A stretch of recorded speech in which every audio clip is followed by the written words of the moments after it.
J'avais appris à l'école que la guerre froide avait pris fin il y a plus de 30 ans. Mais apparemment, les Russes dans les séries américaines n'auraient pas forcément tort. Elle n'aurait peut-être jamais pris fin, d'après ce qu'on peut constater ces dernières années. Bonjour à tous, c'est Deru et bienvenue pour une nouvelle vidéo. Quand je vous disais que j'étais rentré dans un nouvel arc sur ma chaîne et dans le contenu que je crée, avec l'arc de l'information, nous voici arrivés à parler de ce qui est sûrement l'origine de pourquoi je chasse la désinformation dans mon fil sur les réseaux sociaux. Car l'information est une arme, et une arme qui sert à convaincre et à persuader, mais malheureusement, ici nous n'allons pas parler de l'utilisation de l'information pour mener des luttes, mais bien de l'utilisation de la désinformation, du fait de propager de fausses informations en quantité pour biaiser l'avis et l'opinion des foules. Et croyez-moi, il y en a qui ont le cerveau bien biaisé. Et pour propager toutes ces informations, rien de mieux que les réseaux sociaux, l'enfer des années 2020, voire même 2010 et 2020. Mais ne vous en faites pas, tout le monde y met la main à la pâte, les autorités russes, les partisans pro-russes européens, les influenceurs, et même potentiellement vous, et sans forcément faire grand chose et sans le savoir.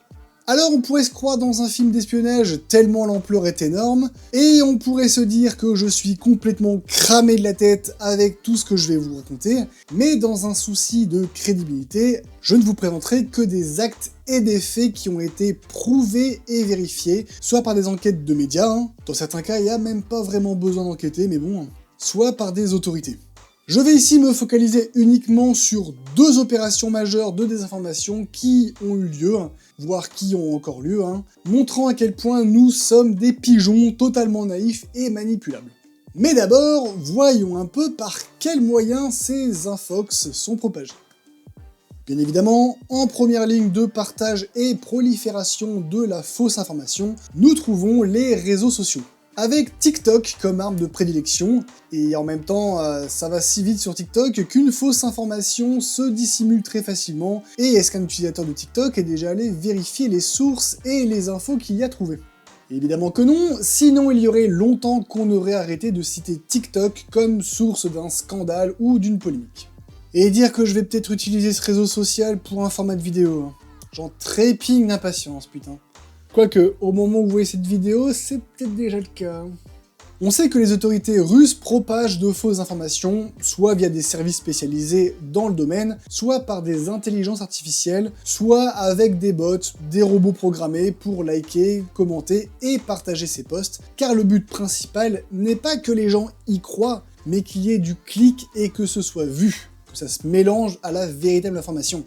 Mais savez-vous que potentiellement vos influenceurs préférés ont peut-être été payés pour relayer de fausses informations sans aucune source? Il s'agit du cas de l'agence de marketing d'influence FaZe.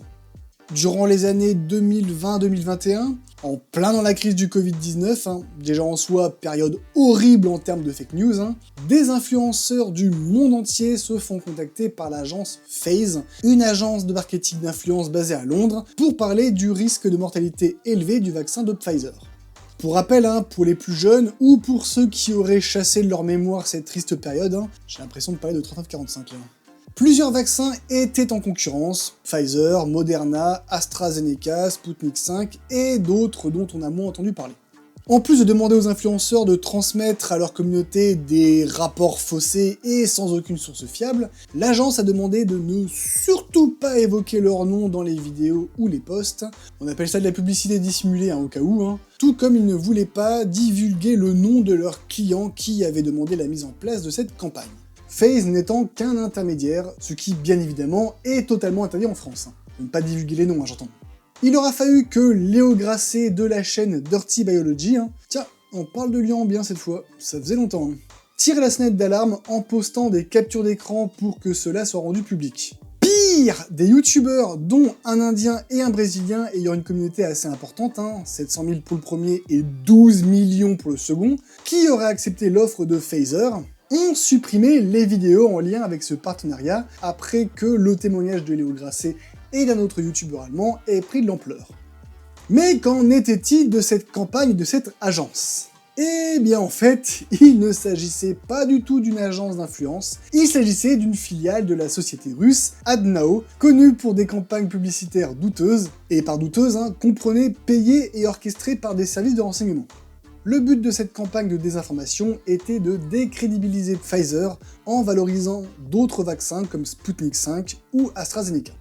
La découverte de cette supercherie n'a pas découragé la Russie, qui continue à payer des influenceurs français ou allemands entre 100 et 2000 euros pour poster des publications anti-UE, anti-OTAN, anti-Ukraine ou pro-russe, tout en payant encore par-dessus pour mettre ces posts en avant et les rendre visibles par un maximum de monde. Je ne sais plus si j'en avais parlé en vidéo ou seulement sur Twitch, mais c'est à la vue de plusieurs de ces réels Instagram qui revenaient sans cesse alors que je les signalais et je les bloquais, que m'est venue l'envie de débunker des news, et surtout la lecture des commentaires de ces posts dans lesquels personne ne remettait en question la fiabilité de ce qui était dit, comme si chaque publication sur les réseaux sociaux était la vérité. Ah, monde de merde. Comme autre moyen de propagation de la désinformation russe, nous avons les médias traditionnels, ou plutôt les sites des médias traditionnels, ou plutôt de faux sites imitant des sites officiels comme celui de Le Monde, 20 minutes ou la BBC pour ne citer que, pour faire croire que même les médias influents européens sont du côté de la Russie. Cette opération, appelée opération Doppelganger, a été possible grâce à la technique du typo-squatting, à savoir payer des noms de domaine internet ayant des adresses URL proches de celles de véritables sites, par exemple le-monde.fr au lieu de lemonde.fr, 20-minutes.fr ou 20minutes.com au lieu de 20minutes.fr. Attention, plus subtil, rmicrosoft.com au lieu de microsoft.com, le R et le N ne paraissant être qu'une seule et unique lettre M pour ceux qui ne font pas plus attention que ça. L'opération avait des objectifs très précis. Faire croire que les sanctions contre la Russie étaient inefficaces. Si on en arrive à devoir faire de la désinformation à ce niveau, c'est que ce n'était peut-être pas si inefficace que ça. Faire passer les Occidentaux pour des russophobes, faire passer l'armée ukrainienne pour des barbares sans pitié et néo-nazis, prétendre que les réfugiés ukrainiens sont un fardeau pour l'Europe et dénoncer le fait que la guerre en Ukraine coûte cher et n'est pas notre guerre. Discours que j'ai malheureusement beaucoup trop vu sur les réseaux sociaux et qui fait un peu flipper parce qu'on a l'impression de retrouver le même discours que lors de l'invasion de la Pologne et de la Belgique par l'Allemagne, avec personne qui ne bouge le petit doigt jusqu'à temps que ça soit leur tour de se faire envahir. Mais je m'égare un peu, je digresse. Il est content. Elle a fait sa blague de merde, il est content. C'est l'agence française Viginum, le service de vigilance et de protection contre les ingérences numériques étrangères, mis en place en 2023 à cause de cette guerre de l'information, qui a mis en lumière cette opération, du moins pour la partie française, en dénombrant pas moins de 355 noms de domaines de médias français usurpés. 5 entités ont eu leurs actifs de gelée pour l'UE, dont la Social Design Agency, dont je vous parlerai un peu plus tard, et 7 personnes liées à ces entités ont interdiction de rentrer sur le territoire européen. Très rapidement, parlons de 3 autres campagnes et d'opérations de désinformation. Le 6 mai 2026, Viginum révèle l'existence d'un mode opératoire informel contre la France, Storm 1516, orchestré par le GRU, le renseignement militaire russe, qui a été responsable d'au moins 77 opérations de désinformation, comme la fausse menace d'incendier Notre-Dame, le faux rachat du nid de l'aigle par le président ukrainien Volodymyr Zelensky, ou même qu'il aurait pris le contrôle d'une banque française, tout ça dans le but de manipuler l'opinion des Français, d'affaiblir le soutien à l'Ukraine et de fracturer la cohésion nationale. Limite pour ça, ils avaient juste besoin de nous laisser faire. Le mode opératoire est simple et le même à chaque fois. Je cite défense.gouv.fr. D'abord, surgit un compte jetable, ou un influenceur familier des milieux complotistes chargé de mettre la vidéo en ligne.